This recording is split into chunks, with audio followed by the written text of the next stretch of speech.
Hey, what up, Coconut Crew? Tropical Zach here with another video brought to you by hikingmyownhike.net. And today I am starting a new video series about what makes up my backpacking gear system. This is a great new video series because it will give you a frame of reference of what another backpacker has to select from and why they choose particular gear for particular hikes. In this video series, you're going to see why my backpacking system is made up the way that it is. And I'd like to start out by telling you that my system is made up of kits. I have a fire kit, I have a clothing kit, I have a food kit, etc., etc. And within each kit, each item makes up a particular component. So, for example, I have 3 components in all of my kits. I have a essential component, I have a contingency component, and I have a luxury component. Essential components are things that I'm absolutely going to use on the hike. For example, my backpacking footwear. I'm absolutely going to use it while I'm hiking. My contingency component are items that I will probably use, or I would rather have them and not need them than need them and not have them. For example, my tarp. I will probably use my tarp on almost every backpacking trip unless the weather is just fantastic. But I may not use it. If the weather is really good, I may not have to deploy it. Another contingency item would be something like bear spray. I hope that I never have to use it, but boy, will I be glad to have it if I ever run into an encounter with a wild animal. The third component is luxury items. Luxury items are the items that make the backpacking experience more enjoyable, but it doesn't make the difference of whether it's going to be successful or not. For example, my Tenkara fly rod is a luxury item. It's something that I enjoy doing when I'm up in the lakes, but if I didn't have it, I'd still have a great time while I'm backpacking. So now that we've kind of gone through my backpacking system components, let's go ahead and break into the very first video of what it is that I'm going to be talking about, and that is my first aid kit. Before I go into that too far, I just kind of want to give you a little bit of history about me. I have been an EMT, I've been a firefighter, I grew up in a medical household. I've got a fair amount of medical knowledge, but I do have to disclose to you one simple thing. I'm not a doctor, so how would I know? Oh, it sounds like you've heard something. No, not exactly. You see, what I read in the medical journal doesn't necessarily have to be true. So now you know I'm not a doctor, I'm not giving you medical advice, but I am showing you what my backpacking first aid kit is made out of and how it works on each individual particular hike.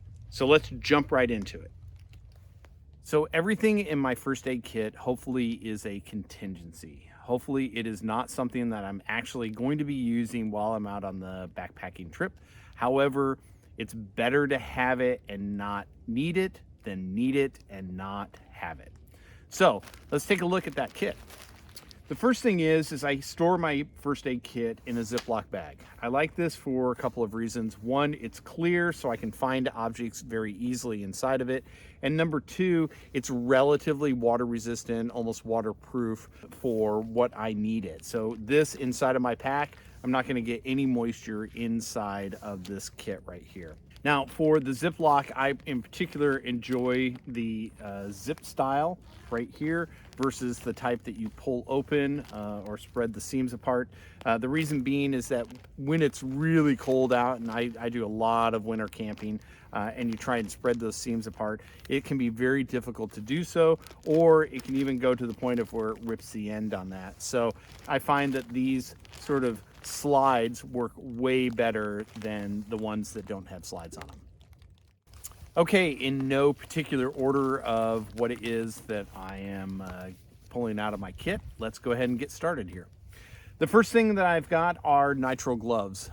When you are doing any type of wound management where you're dealing with bodily fluids, you want to assume universal precautions, which is the assumption that everyone has something that you do not want to get into your bloodstream. And so having a pair of good nitrile gloves is fantastic for any type of first aid wound management. Probably the most important piece of equipment that I have in my first aid kit are my cutting shears.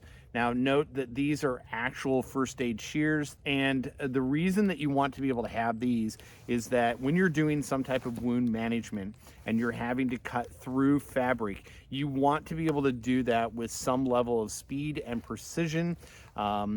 Using a knife or using the small little scissors from your multi-tool just aren't going to cut that.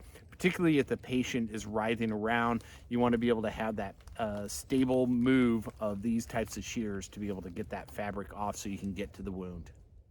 Now, as I mentioned earlier, I'm not a doctor. However, I am familiar with a lot of medical equipment. And one of the things I carry with me is a suture. Now, the suture isn't necessarily because I'm trying to do any type of backcountry surgery and closing up wounds. Although it is there for that if I feel that it is necessary. But primarily, I carry this as an emergency gear repair. These things are fantastic to be able to do gear repairs with. But I keep it in my first aid kit because primarily, if there is a severe wound and I do need to close it, I've got a suture right there that I can be able to do that with. Which, by the way, if you can buy a bunch of these packs, they're relatively inexpensive. If you've never worked a suture before, do practice it a couple of times so you understand how they work. The curved needle is a little bit different than the straight needle that you use for normal sewing. But once you start using a suture, you're going to love them. They're absolutely fantastic. So if I do happen to have a severe wound and it's got a lot of bleeding going on with it, I do bring along with me the Quick Clot gauze. It's about 2 feet of gauze that has some clotting agent built into it. So what that does is that helps clot the blood, stop the bleeding, and offers some type of wrap for the wound. I don't have to use the entire amount, so sometimes if I need to, I'll just cut off a small section, put it on an open wound, put some tape around it, and I'm good to go. As you can tell, I am in some cooler weather. You can probably see my breath coming out in the form of steam. And so when I'm in cooler weather, I want to be able to make sure that I've got something that can prevent any type of hypothermia. So I carry with me these hot hand warmers. I've carried just a couple of them with me. They're fantastic, not only to warm my hands up, but more importantly, if I happen to have some type of hypothermia or I'm hiking with somebody that gets hypothermia, I can put these under the armpits to help warm the core. They make a huge difference. And they're also multi-use in that if my fuel for my canister stove freezes and I don't have a way to warm it up easily, I can take one of these out and put it down on the bottom of the canister stove, and within probably 5-10 minutes my stove is warm enough that I can use it. I am not a big fan of Band-Aids for blisters on your feet, but they are fantastic for little cuts on your fingers or your arms or legs or things like that.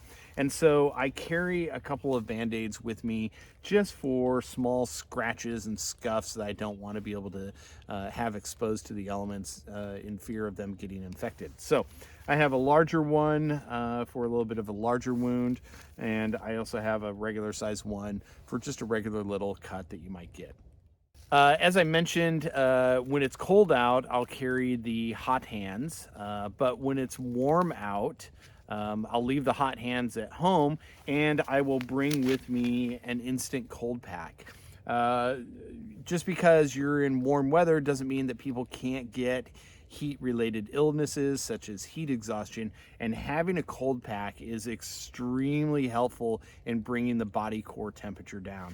These are fantastic. They're not too large, they don't weigh too much, and they're really, really nice to be able to have in case you're going in really warm weather. I'm pretty fortunate in that I do not have to take any type of medication on a regular basis. But when I am out backpacking, there are some situations where I'll probably want to have some over-the-counter medication. And so I carry with me these little packs right here. And inside of each one of these packs, and I usually take one per day, inside of each one of these packs is an Aleve for pain relief, an Excedrin for tension headaches, and a Benadryl in case I have any type of allergic reactions. And then, of course, I have them listed right here on this little piece of paper, so that if I happen to be out of it or somebody's wanting to get into my first aid kit because they need some medication, they know exactly what's going on with each particular pill. Sometimes if I'm hiking where there's poisonous vegetation, such as poison oak, or I happen to get bit by an insect or stung by an insect, that pain can be relatively uncomfortable. So I do want to have a little bit of sting relief with me. This is a little antiseptic and a little pain reliever. It's topical, it's very localized. It takes the edge off of that little burning sensation from a bite or rubbing up against some poisonous vegetation.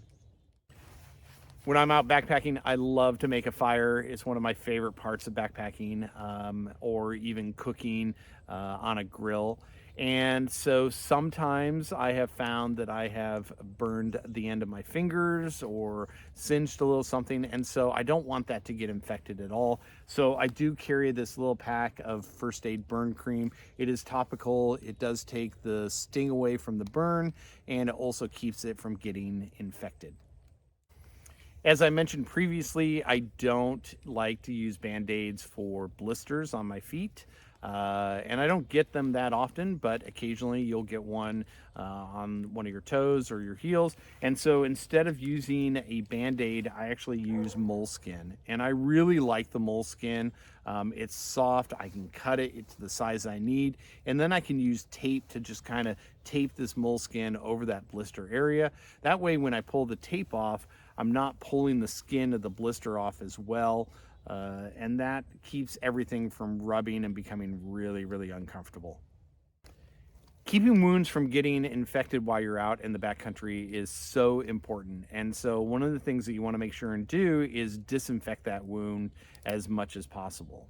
You'll want to have some type of disinfectant, and what I happen to use is I use the BZK Antiseptic towelettes. They're just something simple to wipe over a wound to be able to make sure that you don't have any type of infection that's occurring before you put the dressing on. The other type of antibiotic that I will use is a little cream. It's a triple antibiotic ointment, and I'll put this onto a wound just to be able to keep it from getting infected as well. I think I had mentioned that sometimes I can go backpacking where there are ticks, and when I do, I want to be able to get those off of my skin if at all possible. Very often you can flick them off or just kind of brush them off if they're not burrowed into your skin. But if they burrowed into your skin, you want to be able to get the tick and the head, the body and the head out. And so I actually take with me one of these little tools. This makes it easy. It just pulls the whole head and everything right out, so you don't have to worry about getting any type of tick-related diseases. Once I've applied moleskin or gauze, I need a way to secure it. And so I'll use the Leukotape. This is a super powerful tape. It works really, really well. It's got fantastic adhesion. And I've got plenty of tape in here for any type of securing of either moleskin or gauze.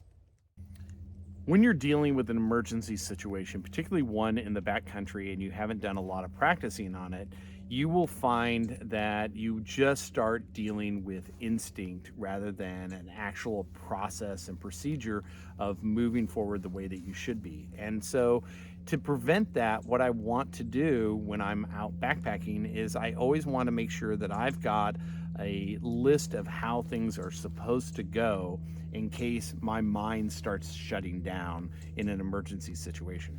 So I carry with me this first aid procedures and reference sheet. It basically gives all the steps that I need to do in the order that I need to do them so that I am dealing with patient care exactly the way that it should be dealt with.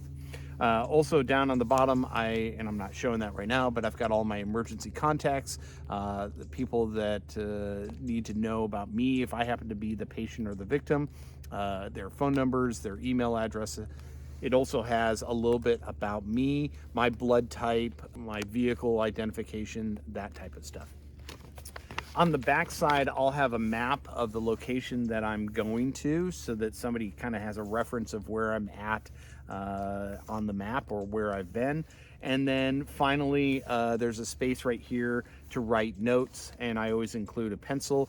Writing notes during a medical situation is key because it helps those people back in civilization know the procedures that you've done so that they can make good medical decisions from that point forward. So that shows you what I carry as far as my first aid kit. It's a very practical kit. It's very lightweight. It's very compact, and it does exactly what I need it to do without packing my fears. There may be a few things that I change from time to time in it, particularly with seasons, but for the most part, that is the kit that I take on every backpacking trip that I go on. So I want to say thank you very much for watching this video. I really do appreciate your time. And if you have a comment or you would like to have some more information about some of the items that I have in my kit, please do leave a comment down below. I do read every one of them. I will respond. I very much appreciate all the interaction. And this is the first part in a new video series, so do please consider subscribing to the channel and also hitting the notification button. It makes a huge difference for other people that are trying to find this content, and I appreciate the entire audience and being able to interact with you. And finally, the one thing that I want to say is please go and enjoy your experience and journeys outside while you're backpacking and exploring nature. And if I can leave you with one piece of sage advice, it's to remember every day just gets better and better. Thanks for watching.